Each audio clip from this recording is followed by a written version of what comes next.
Mari kita bersama-sama bangkit berdiri, kita akan membaca satu bagian dari firman Tuhan, yang terambil dari Injil Matius pasal yang ke-7, ayat 24 sampai dengan ayat yang ke-27. Injil Matius pasal yang ke-7, ayat 24 sampai dengan ayat yang ke-27. Saya melihat wajah-wajah yang kedinginan, mirip dengan saya. Biarlah firman Tuhan membakar kita, asal gedungnya tidak kebakaran ya. Mari, rekan-rekan, kita akan bersama-sama mengarahkan hati dan pikiran kita. Saya akan membacakan bagi kita semua Matius pasal 7 ayat 24 sampai 27, demikian bunyi firman Tuhan. Jadi, setiap orang yang mendengar perkataanku ini dan melakukannya, ia bagaikan orang bijaksana yang mendirikan rumahnya di atas batu. Lalu turunlah hujan dan datanglah banjir dan angin bertiup melanda rumah itu. Tetapi rumah itu tidak roboh sebab didirikan di atas batu. Namun setiap orang yang mendengar perkataanku ini dan tidak melakukannya, ia bagaikan orang bodoh yang mendirikan rumahnya di atas pasir. Lalu turunlah hujan dan datanglah banjir dan angin bertiup melanda rumah itu, sehingga robohlah rumah itu dan besarlah kerusakannya. Mari kita berdoa. Tuhan yang rahmani dan penuh belas kasihan, bimbing jiwa dan hati kami, juga pikiran kami, supaya kami boleh mengerti firman Tuhan dan diubahkan olehnya. Di dalam nama Tuhan Yesus Kristus kami berdoa. Amin. Silakan duduk Bapak Ibu.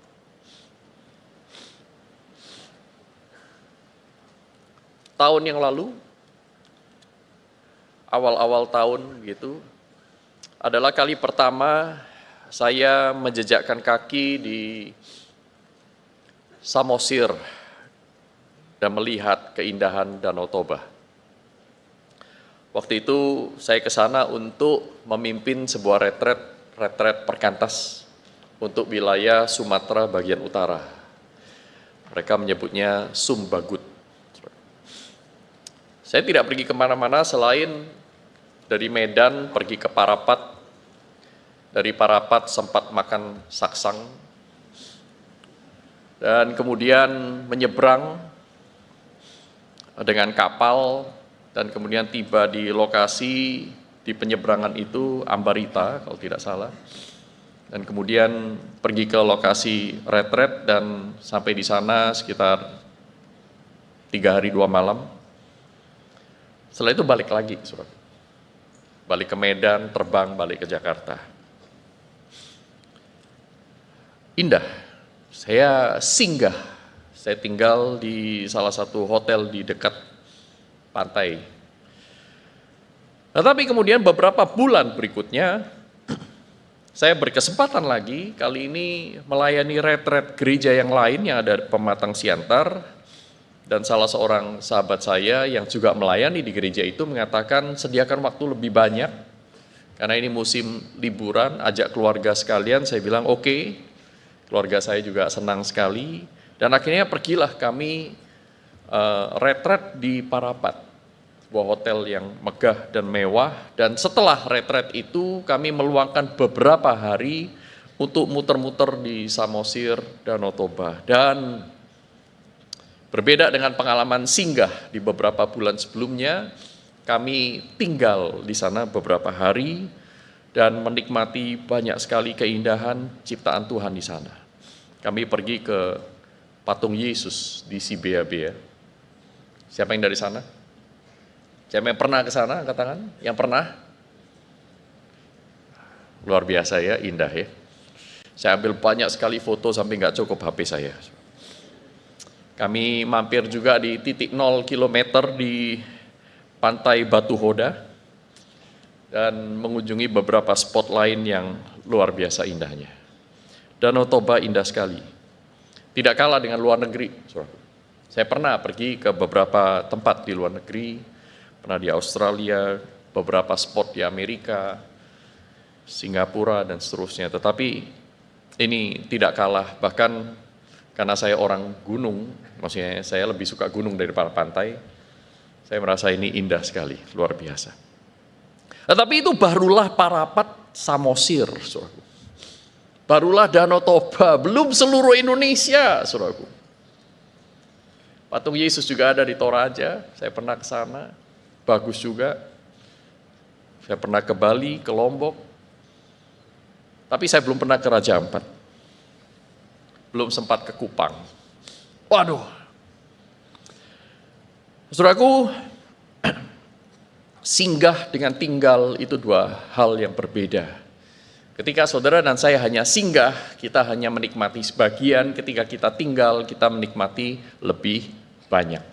Banyak orang Kristen mengaku mengikut Kristus, tetapi sebenarnya baru singgah di pelataran iman.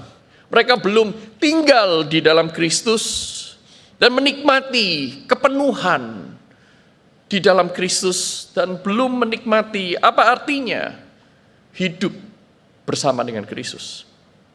Orang-orang Kristen singgah ini mendengar firman Tuhan tetapi tidak melakukannya. Tahu secara teoritis tetapi mereka tidak bersama-sama berjalan bersama Dia yang berfirman. Mereka belum mengenal dan percaya dengan sungguh siapa Kristus. Karena itu oleh Kristus sendiri mereka disamakan dengan orang yang bodoh, yang membangun rumahnya di atas pasir. Ketika kesulitan hidup datang menguji, digambarkan dengan hujan, turun hujan, datang banjir dan angin bertiup, maka robohlah rumah itu dan hebatlah, besarlah kerusakannya. Sedangkan pengikut Kristus yang sejati karena mendengar, percaya, mengenal dan melakukan firman Tuhan, mereka disamakan dengan orang yang bijaksana.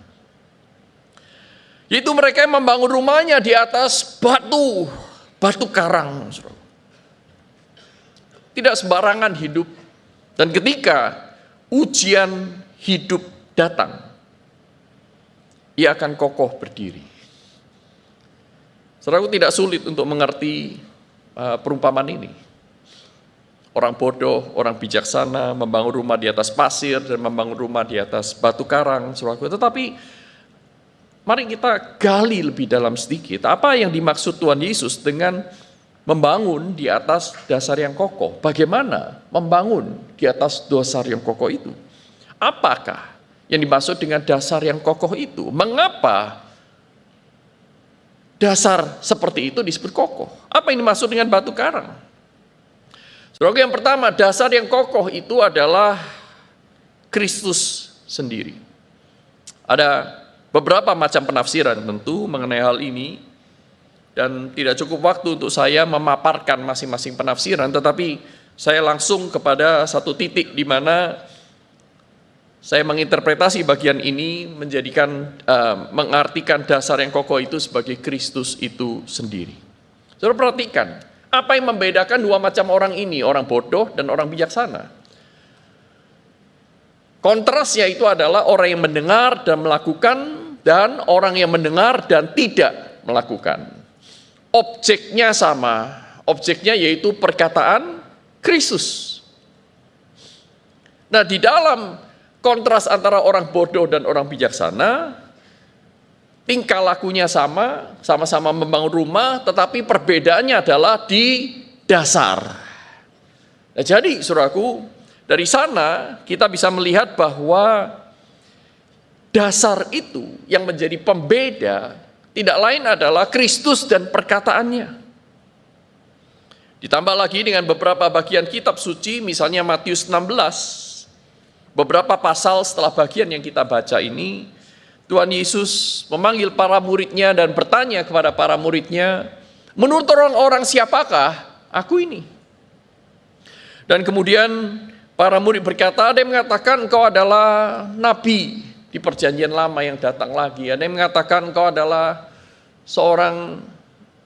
engkau adalah Yesaya. Engkau adalah Yohanes Pembaptis yang bangkit lagi. Lalu Tuhan Yesus memberikan sebuah pertanyaan yang langsung menusuk. ke dalam relung hati, dan saya pikir seumur hidup saudara dan saya perlu untuk memikirkan hal ini. Tuhan Yesus bertanya, menurut kamu, siapakah aku ini? Menurut kamu, aku ini siapa? Kamu jadikan apa aku ini dalam hidupmu? Bagaimana hubungan kita? Seolah-olah Kristus ingin mengatakan demikian. Kalau orang lain itu melihat aku seperti itu, tetapi bagaimana engkau menganggap aku?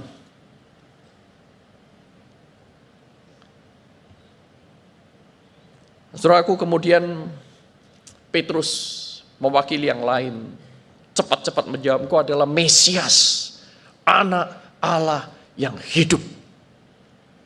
Tuhan Yesus menjawab, Petrus, bukan kau yang mengatakan itu, tetapi hanya oleh anugerah Allah engkau bisa mengatakannya itu.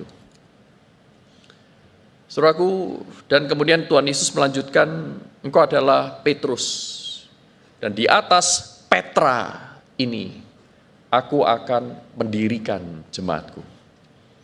Tuhan Yesus menggunakan permainan kata di sana, Petros dan Petra. Petra adalah batu karang, Petros juga batu karang, tetapi saudara lihat Petros itu merujuk kepada nama Petrus, dan di atas Petra ini Tuhan Yesus tidak berkata engkau adalah Petrus dan di atas kamu, bukan. Engkau adalah Petrus dan di atas Petra ini, artinya engkau adalah Petrus. Engkau adalah Simon anak Yohanes yang disebut Petrus untuk menggambarkan, menunjuk kepada sang batu karang. Engkau sendiri bukan batu karang, engkau dinamakan batu karang. Beberapa puluh tahun yang lalu saya berkenal dengan seseorang yang bernama Halilintar. Ada juga beberapa orang di Banyuwangi di KTP-nya karena masuk di detik.com namanya Setan. Sedih banget ya. Diberi nama Setan bukan berarti dia setan, diberi nama Halilintar bukan berarti dia halilintar. Simon bin Yunus diberi nama Petrus bukan berarti dialah sang batu karang itu, tetapi nama itu diberikan untuk mengingatkan dia akan sang batu karang itu. Engkau adalah Petrus dan di atas Petra ini aku akan mendirikan jemaatku. Di atas sang Mesias, di atas pengakuan yang kokoh bahwa Yesus adalah Mesias, anak Allah yang hidup, aku akan mendirikan eklesiaku. Matius 16 meneguhkan pengertian bahwa Kristuslah dasar yang kokoh itu. Dan di atasnya jemaat dibangun. Dalam 1 Korintus pasal yang ketiga, Paulus mengatakan bahwa sebagai orang yang membangun, aku telah meletakkan satu dasar dan tidak ada dasar yang lain selain Kristus. Dan di atas dasar ini setiap orang akan membangun kehidupannya. Entah dia membangun dengan jerami, dia membangun dengan kayu, dia membangun dengan emas, atau berbagai macam kualitas. Tetapi dasarnya satu, yaitu Kristus. Jadi saudaraku, Kristus adalah dasar yang kokoh itu sendiri. Pertanyaannya adalah, mengapa Kristus itu adalah dasar hidup yang kokoh? Kenapa nggak yang lain? Di sekitar kita mungkin kita masih berpikir bahwa aku nggak mau membangun hidup di atas dasar Kristus. Aku mau jadi Kristen tapi tidak mau terlalu fanatik. Aku harus membangun hidup di atas dasar yang lain. Misalnya aku ingin jadi orang kaya. Aku ingin membangun hidupku di atas kemewahan. Aku ingin membangun hidupku di atas mimpi. Aku ingin membangun hidupku di atas kebohongan. Sebagian orang begitu, tanpa sadar atau dengan sadar. Membangun karirnya di atas kebohongan. Membangun kerajaan bisnisnya di atas perilaku yang tidak berintegritas. Dan kita tahu, saudaraku, segala sesuatu yang dibangun di atas hal-hal yang duniawi, itu tidak akan tahan lama. Sebuah perusahaan raksasa yang bergerak di bidang energi, sumber daya alam, Enron, runtuh pada tahun 2001. Mengapa? Karena perusahaan ini dibangun di atas dasar praktik bisnis yang korup. Para pemimpin Enron ini menggunakan cara berpikir yang pendek. Mereka tidak membangun kultur yang berintegritas penuh dengan kejujuran, tetapi masing-masing mencari keuntungan-keuntungan instan. Runtuhlah perusahaan yang besar sekali, Enron, tahun 2001. Saudara tentu juga mengenal pembalap yang terkenal bernama Lance Armstrong yang memenangkan 7 kali Tour de France. Sebuah kompetisi yang paling bergengsi di dalam sepeda balap, saudaraku. Lance Armstrong menang 7 kali. Dia sempat kena kanker, setelah itu dia sembuh, dia menjadi penyintas kanker, kembali lagi menjadi pembalap, saudaraku, dan dia memenangkan beberapa lagi.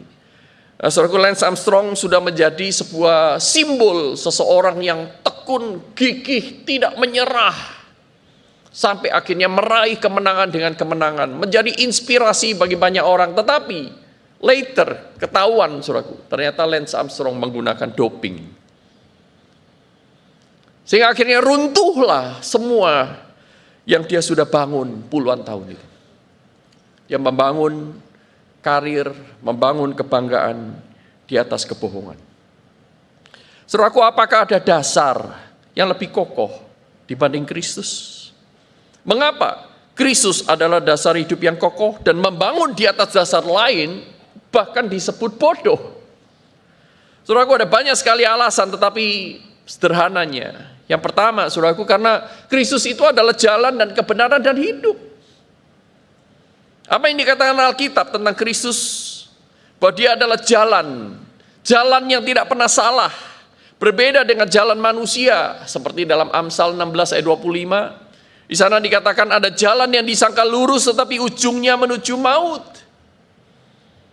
Tetapi jalan Allah di dalam Kristus dikatakan dalam Yesaya 55 ayat 8 sampai 9. Seperti tingginya langit dan bumi, demikianlah tingginya jalanku dari jalanmu, rancanganku dari rancanganmu. Jalan Allah tidak pernah gagal. Allah bukan manusia yang bisa menyesal. Semua jalan Allah adalah yang terbaik. Allah adalah kebenaran, kebenarannya tidak pernah keliru, tidak pernah berubah, ataupun bengkok. Kristus adalah sang kebenaran itu. Dia adalah sumber kebenaran dari mana segala kebenaran berasal. Sementara manusia adalah orang-orang yang berdosa. Dalam Mazmur yang kemudian dikutip oleh Paulus dalam surat Roma pasal yang ketiga, dikatakan bahwa semua orang itu berdosa. Tidak seorang pun benar, berakal budi dan mencari Allah. Tidak seorang pun benar. Tidak seorang manusia pun bisa menjadi dasar yang kokoh bagi orang lain membangun kehidupan di atasnya. Jangan letakkan harapan Anda kepada manusia yang hari ini ngomong A, besok ngomong B. Termasuk juga kepada orang tua atau idola-idola kita. Bukan berarti orang tua itu selalu jahat, tidak, saudaraku. Tetapi orang tua tidak selalu bersama dengan kita. Betul? Saudara yang dari luar pulau, dari luar daerah berada di tempat ini, saudara tidak berada di dekat orang tua kita. Mereka tidak lagi bisa menjadi sandaran seperti sebelumnya. Bukan hanya manusia itu bisa berubah-ubah, tetapi kondisi bisa membangun jarak di antara kita dengan manusia yang lain. Saudaraku, manusia tidak selalu benar. Manusia bisa berubah. Dan lihat bahwa Kristus adalah hidup. Dia adalah jalan, kebenaran, dan hidup. Dia adalah sang hidup, dia adalah sang pemberi hidup, bahkan dia adalah juru selamat yang memberi kehidupan kepada orang-orang yang tadinya mati. Dan dalam 1 Yohanes 5 ayat 11 sampai 12 berkata, barang siapa memiliki anak, Kristus, ia memiliki hidup. Tetapi barang siapa yang tidak memiliki anak, tidak memiliki Kristus, ia tidak memiliki hidup. Alasan berikutnya adalah Kristus adalah Sang Pencipta. Dia mengetahui ciptaannya lebih daripada yang lain. Dia mengetahui saudara dan saya lebih daripada saudara dan saya mengenal diri kita sendiri. Dia mengenal kecenderungan-kecenderungan kita. Dia mengenal kelemahan-kelemahan kita. Dia mengenal titik-titik hidup kita di mana kita pikir tidak ada orang lain yang tahu. Dia kenal dosa-dosa kita. Tetapi pada saat yang sama dia juga adalah Allah yang paling mengasihi kita lebih daripada yang lain.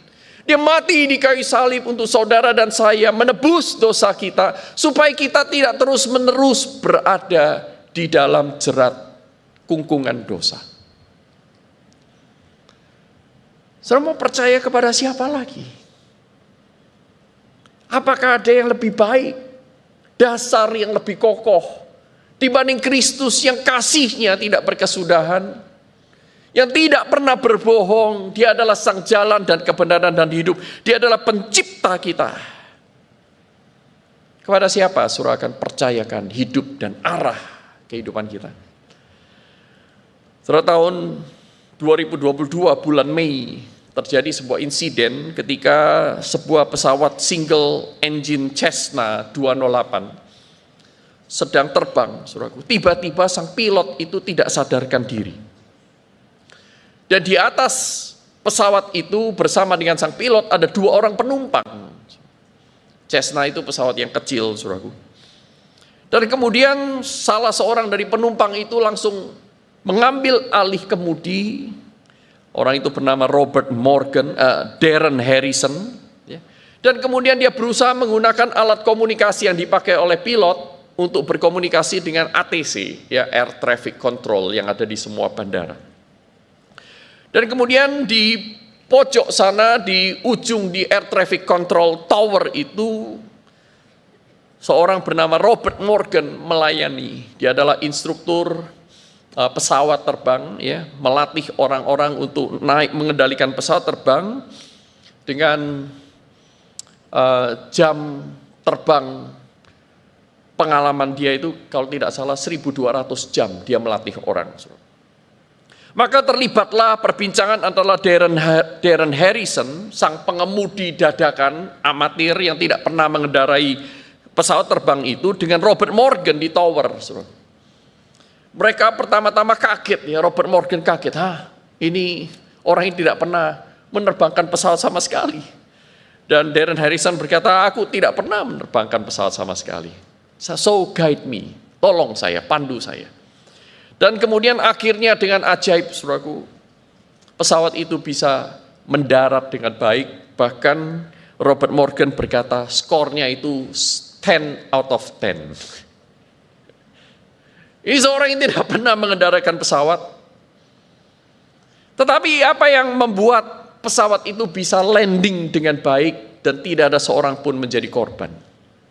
Karena Darren Harrison percaya kepada siapa yang bisa dipercaya. Dia tidak percaya kepada dirinya sendiri, dia tidak percaya kepada temannya, dia juga tidak percaya kepada pilot yang saat itu sekalipun mampu tetapi tidak sadar diri. Apakah saudara percaya kepada Kristus? Percaya kepada Kristus itu satu hal, menghidupi kepercayaan itu hal yang lain. Yang kedua, saudaraku, setelah kita mengerti apa itu dasar yang kokoh, siapa itu dasar yang kokoh, yaitu Kristus. Maka yang kedua adalah bagaimana membangun di atas dasar yang kokoh ini. Apa artinya membangun di atas dasar yang kokoh? Mengapa sebagian orang mendengar dan melakukan perkataan Kristus, tetapi sebagian yang lain cuma mendengar dan tidak melakukannya atau melakukan hal yang lain? Pernah nggak saudara berpikir seperti ini? Dalam satu ruangan, firman Tuhan diberitakan, firman yang sama, setiap orang dalam ruangan ini bahkan mendengar perkataan yang sama, tetapi sebagian mengatakan ya aku setuju, dan pulang menjadi orang yang berubah, melakukan firman Tuhan, tetapi sebagian lagi yang lain tidak melakukannya, hanya mau mendengar. Saudaraku, dalam konteks pendengar pada zaman itu, tidak ada seorang pun yang menolak perkataan Tuhan Yesus. Tidak ada seorang pun. Ketika Tuhan Yesus mengatakan orang yang bijaksana adalah orang yang membangun di atas batu karang, semua orang setuju. Tidak ada yang tidak setuju. Di daerah Galilea, Kapernaum, mereka tahu, saudaraku, membangun rumah itu bukan perkara yang mudah. Membangun rumah adalah investasi yang besar juga. Seseorang harus menabung sedemikian lama, menginvestasikan uangnya untuk bisa membangun rumah yang layak untuk keluarganya. Sehingga investasi yang sebesar itu tidak mungkin mereka akan membangun rumah sembarangan. Maka bagi mereka sangat wajar dan memang seharusnya kalau seorang itu membangun rumah, dia akan mencari dasar yang kokoh, apalagi di daerah tersebut banyak sekali terjadi badai. Sehingga ketika Tuhan Yesus memberikan perumpamaan ini perumpamaan yang no-brainer. Perumpamaan yang gampang sekali dimengerti. Mereka bilang, ya pastilah orang yang membangun rumah di atas batu karang adalah orang yang bijaksana. Karena dia tidak berpikir pendek, dia berpikir panjang. Tetapi orang yang bodoh, dan tidak ada seorang pun pendengar ingin menjadi orang yang bodoh, saudaraku. Orang yang bodoh membangun rumah di atas pasir, dan mungkin saudaraku pendengar pada zaman itu berkata, mana ada orang sebodoh itu. Tetapi orang yang bodoh di sini menggunakan kata moro, ini bukan orang yang tidak bisa berpikir. Kata yang sama itu digunakan di dalam perumpamaan Lukas pasal 8. Bukan.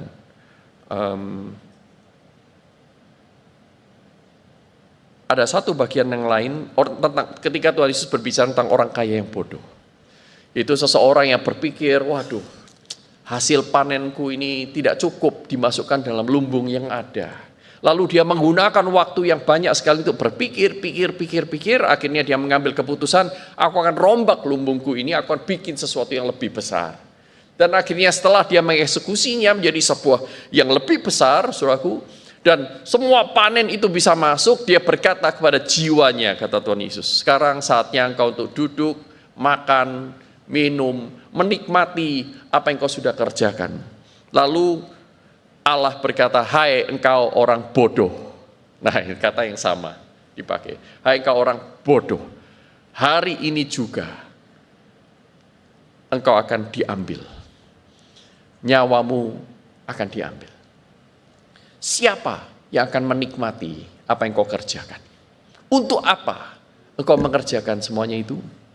Nah, orang-orang ini disebut bodoh. Bodoh bukan berarti dia tidak bisa berencana. Bodoh bukan berarti dia nggak bisa berpikir. Bodoh bukan berarti dia nggak punya kapasitas intelek yang cukup untuk memikirkan sesuatu dengan tajam, dengan teliti, membanding-bandingkan. Tidak, saudaraku.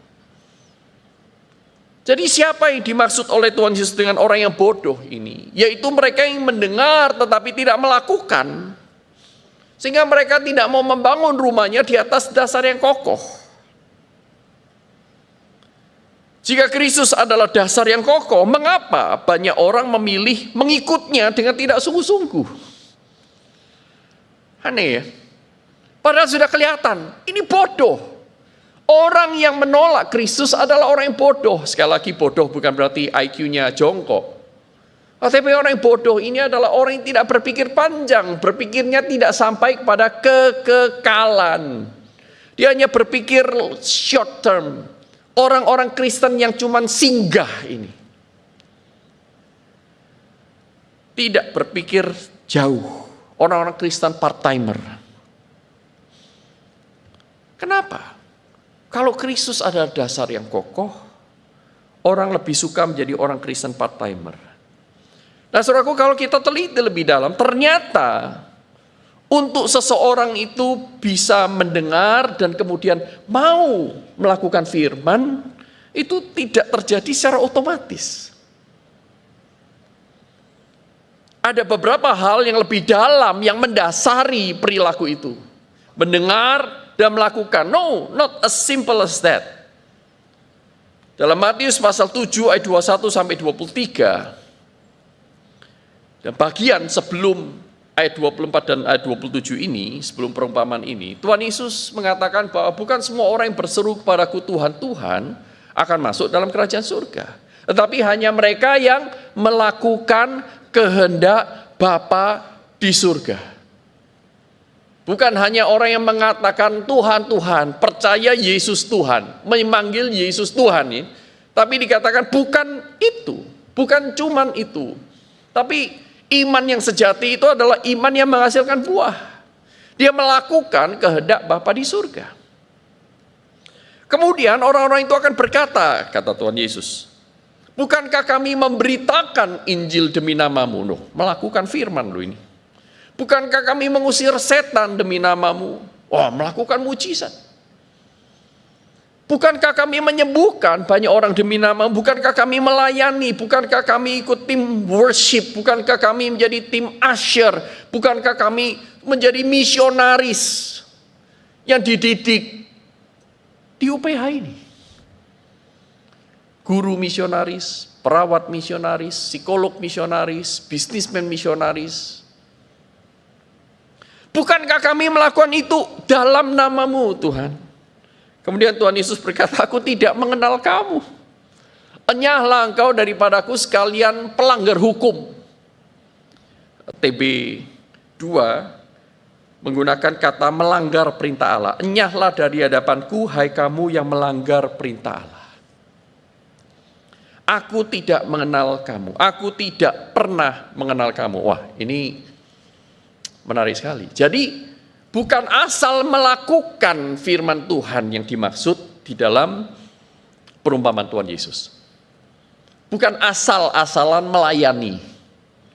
Yang dimaksud di sini adalah orang yang mempunyai pengenalan akan Yesus, pengenalan pribadi akan Yesus, dan dari pengenalan pribadi akan Tuhan Yesus, mereka mengenal kehendak Bapa, dan dengan mengenal kehendak Bapa, mereka melakukan kehendak Bapa. Jadi, kalau boleh saya simpulkan, bukan hanya masalah mendengar dan melakukan perkataanku ini, tetapi mendengar dan melakukan kehendak Bapa di surga yang dikenali berdasarkan hubungan dengan Kristus yang dinyatakan lewat firman-Nya. Jadi panjangnya begitu. Jadi di tengah-tengah antara mendengar dan melakukan, yang pertama saya ingin sampaikan kepada saudara adalah adanya pengenalan pribadi akan Allah. Di dalam Yesus Kristus, pengenalan ini pribadi, relasional, bukan hanya teoritis. Saya sudah ikut WDK 1, 2, 3, 4, 5, 6, jangan banyak-banyak Pak, nanti tidak lulus-lulus. Saya sudah ikut, nilai saya bagus, apakah berarti saya mengenal Tuhan? Belum tentu. Apa artinya mengenal Tuhan secara pribadi itu? Tuhan menggunakan kata ginosko di sana. Aku tidak pernah mengenal kamu. Kata yang dipakai adalah kata ginosko, menunjukkan adalah sebuah pengenalan pribadi, bukan pengenalan teoritis. Ginosko, pengenalan yang intim. Seorang suami ginosko istrinya. Dalam bahasa Ibrani, Perjanjian Lama menggunakan kata yada. Adam, Yada, Hawa, dan mereka melahirkan anak. Ada hubungan intim, bukan semata-mata hubungan seksual, tetapi ada keintiman. Mereka menjadi satu, menyatu, turut merasakan satu dengan yang lain. Dalam Lukas pasal 8 ayat 11 sampai 15, di sana Tuhan Yesus memberikan sebuah perumpamaan tentang penabur. Penabur pergi keluar menabur benih. Ada benih yang jatuh di pinggir jalan, benih yang jatuh di tanah berbatu, dan benih yang jatuh di semak duri, dan yang terakhir benih yang jatuh di tanah yang baik. Oke? Tanah yang baik. Dan saudara tahu, ujung dari perumpamaan tersebut adalah Tuhan approve tanah yang baik, bukan yang lain-lain. Karena yang lain-lain itu sama-sama mendengar, menerima benih, tetapi mereka tidak menghasilkan buah yang diharapkan. Di pinggir jalan langsung dipatok burung pergi. Di tanah yang berbatu, dia sempat di sana. Firman itu mungkin diingat menjadi hafalan. Tetapi firman itu tidak mendapatkan tempat, tidak mendapatkan keleluasan untuk mengubah tekstur tanah yang berbatu itu. Batu itu terus mengeraskan dirinya. Maka akhirnya dia akan kering dan mati. Benih itu. Dan di semak duri, benih-benih itu terhimpit oleh kekhawatiran, kenikmatan dunia, sehingga akhirnya tidak mendapatkan keleluasaan. Sementara tanah yang baik adalah tanah yang memberi ruang untuk benih menancapkan akar, dan akar itu semakin lama semakin bertumbuh, mengambil ruang lebih banyak di tanah itu. Benih itu bertumbuh begitu rupa sehingga menghasilkan buah yang banyak di dalam ketekunan. Nah, sekarang pertanyaannya adalah, Tuhan Yesus mengartikan tanah yang baik itu adalah hati yang baik. Nah, saya bertanya, apa yang dimaksud dengan hati yang baik ini? Sehingga bisa menjadi tempat yang kondusif, habitat yang kondusif untuk firman Tuhan, itu bisa menghasilkan buahnya. Buah ketekunan, buah ketaatan. Saya menemukan jawabannya dalam Yohanes pasal yang ke-14. Dalam Yohanes 14 dikatakan, barang siapa memegang perintahku dan melakukannya, dialah yang mengasihi aku. Barang siapa tidak memegang perintahku dan tidak melakukannya, dia juga tidak mengasihi aku. Nah, jadi sekarang kualitas hati yang baik itu diidentikan oleh Yohanes pasal 14 dengan hati yang mengasihi Kristus. Nah, ini.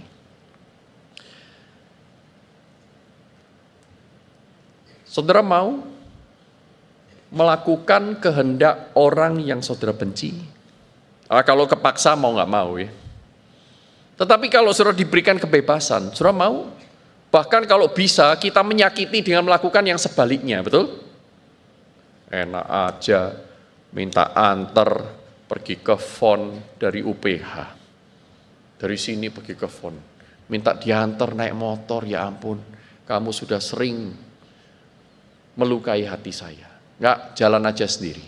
Saudara tidak akan ingin menaati orang yang saudara tidak suka, betul? Itulah sebabnya yang Tuhan Yesus katakan, barang siapa tidak memegang perintahku dan tidak melakukannya, dia itu tidak mengasihi aku. Belum kenal dia. Tetapi orang yang mengasihi Tuhan, itu juga tidak mengasihi asal-asalan, asal melakukan seperti Matius pasal 7 tadi. Bukankah kami ditekan Injil, bukankah, saudaraku, perilaku yang di luar itu bisa memiliki beragam motivasi. Tetapi yang Tuhan kehendaki adalah orang yang melakukan firman atas dasar kasih kepada Allah. Karena apa? Tanpa kasih semuanya sia-sia, bukan? Sekalipun aku bisa berkata-kata dengan bahasa malaikat, tanpa kasih semuanya adalah kosong. Seperti canang yang gemerincing, tong kosong nyaring bunyinya. Tanpa kasih semuanya sia-sia. Nah, jadi bagaimana seorang bisa mendengar dan melakukan firman Tuhan yang tidak asal-asalan, tetapi betul-betul menggenapi kehendak Bapa? Di tengah-tengah itu ada membangun relasi dengan Allah di dalam Kristus. Relasi kasih. Dengan Kristus yang sudah mengasihi kita luar biasa. Jadi, saudaraku, orang yang membangun rumah di atas dasar Kristus adalah mereka yang mendengar dan melakukan firman Tuhan karena mengenal dan mengasihi Kristus. Dan melalui Kristus mereka mengenal Bapa dan kehendaknya. Mengenal di sini bukan sekadar mengetahui, tetapi memiliki relasi dengan intim. Seperti apa sih orang yang memiliki relasi intim dengan Kristus itu? Tuhan Yesus berkata dalam Yohanes 15, aku tidak lagi menyebut kamu sebagai hambaku, karena hamba tidak mengerti kehendak tuannya. Tetapi aku menganggap engkau sebagai sahabat, karena aku telah menyatakan kehendakku kepadamu. Jadi seorang sahabat mempunyai hubungan yang intim ini, dia ingin dengar-dengaran akan kehendak sahabatnya.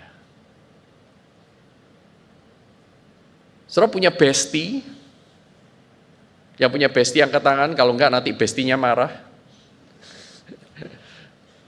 Saudara,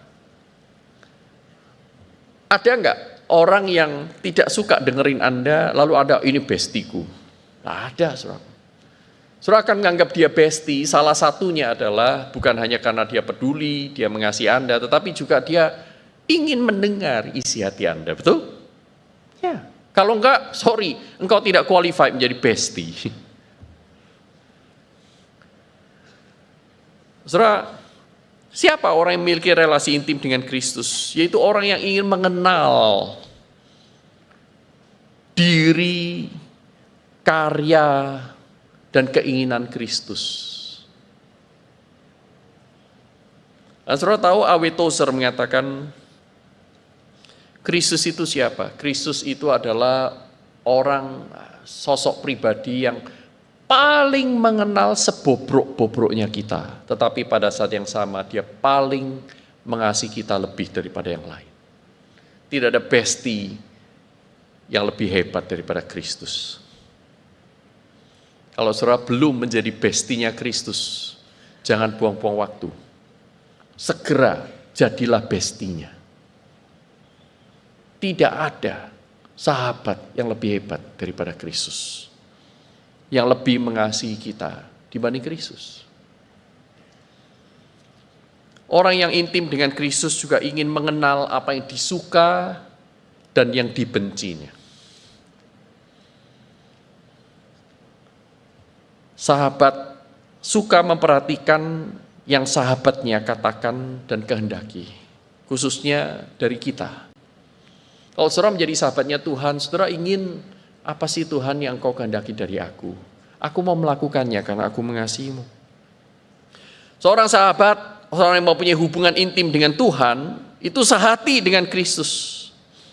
Ingin menyenangkan hatinya, menuruti perintahnya, merasakan yang ia rasakan, memikirkan yang ia pikirkan, menghendaki yang ia kehendaki. Dan orang seperti ini melakukannya bukan karena paksaan, bukan untuk mendapatkan ganjaran, bukan. Tetapi karena mengenal dan mencintai. Dalam Alkitab ada beberapa contoh, misalnya Musa, seperti tertulis dalam Bilangan pasal 12 ayat 6 sampai 8a. Ketika Harun dan Miriam ingin melakukan kudeta, Tuhan intervensi dan berkata demikian, Musa ini seorang yang setia dalam segenap rumahku, berhadapan muka aku berbicara dengan dia secara langsung, bukan dengan teka-teki, dan ia memandang rupa Tuhan. Wah, ini ungkapan yang luar biasa. Bagaimana Musa itu menjadi sahabat Allah. Dalam Mazmur 25:14, Daud menuliskan demikian, Tuhan bersahabat karib dengan orang yang takut akan dia, dan perjanjiannya diberitahukannya kepada mereka. Orang yang selalu ingin mempertuhankan Tuhan, memperalah Allah, merajakan Sang Raja. Bagaimana hubungan saudara dan saya dengan Allah hari ini? Sudahkah kita menjadi sahabatnya? Apakah saat ini kita menjadi sahabat yang sedang menjauh? Pak, saya sudah pernah menjadi sahabatnya, tapi saya sedang jauh. Maukah kita mendekat? Membangun hidup di atas dasar Kristus artinya membina relasi intim dengan Kristus. Melalui apa? Melalui mendengar firman-Nya, mengenal Dia, dan kemudian percaya kepadanya sepenuhnya dengan segenap hati, mengasihinya, taat melakukan firman-Nya, dan menghidupi kehendak dan rancangan Allah dalam keseharian. Saudara yang terkasih dalam Tuhan, badai hidup akan melanda siapapun. Badai itu akan menerjang rumah yang dibangun di atas batu karang maupun rumah yang dibangun di atas pasir. Kita tidak hidup di zaman yang santai-santai. Albert Camus, seorang filosofer Prancis berdarah, saya lupa ya, Algeria. Dia berkata bahwa life is a bad joke. Hidup ini adalah gurauan yang konyol. Hari ini orang terlihat hidup, besok mati. Hari ini kaya, besok bisa miskin. Hari ini seorang itu menjadi atlet ternama, besar. Besok dia akan menjadi seorang yang cacat. Life is a bad joke. Ujian dalam kehidupan akan datang kepada Anda tanpa memberikan Anda jadwal seperti UTS dan UAS. Bisa datang tiba-tiba, bisa datang lewat telepon, lewat WhatsApp, datang lewat kejadian langsung. Saudara menerima kabar yang buruk. Saudara, ujian kehidupan datang tanpa meminta persetujuan dari kita. Sehingga membuat seorang Leo Tolstoy, seorang penulis hebat kebangsaan Rusia di abad yang lampau, dia berkata bahwa the only absolute knowledge attainable by man is that life is meaningless. Satu-satunya pengetahuan absolut yang bisa diperoleh manusia di dalam hidup ini, yaitu bahwa hidup ini tidak mempunyai makna. Mengapa? Karena segala sesuatu, dasar-dasar yang lain itu adalah pasir yang dengan mudah itu akan tergerus oleh air. Tetapi Allah memberikan kepada kita, menyatakan kebenaran yang hebat. Barang siapa yang percaya dan mengasihi Kristus, dia tidak akan pernah dikecewakan dan ditinggalkannya.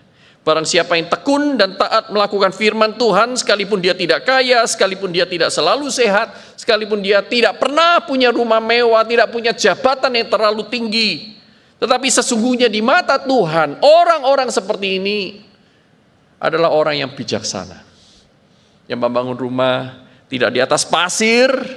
Dia berpikir jauh dalam kekekalan, dia membangun rumahnya di atas batu karang, yaitu Kristus.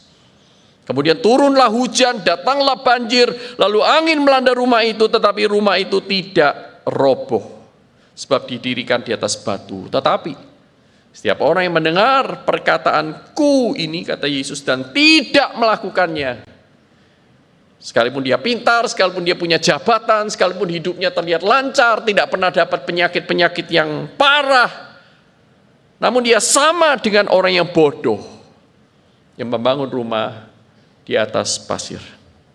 Kemudian turunlah hujan dan datanglah banjir, lalu angin melanda rumah itu, sehingga robohlah rumah itu dan besarlah kerusakannya.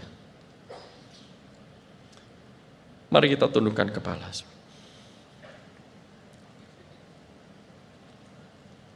Ada beberapa pertanyaan selaku hamba Tuhan saya ingin bertanya kepada Anda, dan ada jawab secara pribadi di hadapan Tuhan. Di atas dasar apa saudara dan saya sedang membangun hidup kita, membangun masa depan, membangun karir,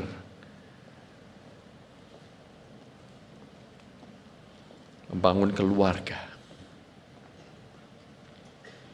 Masihkah saudara dan saya menjadi orang Kristen singgah, cuman mau mampir, mendengar perkataan dan tidak melakukannya? Berapa lama saudara dan saya terus-menerus di dalam posisi singgah itu?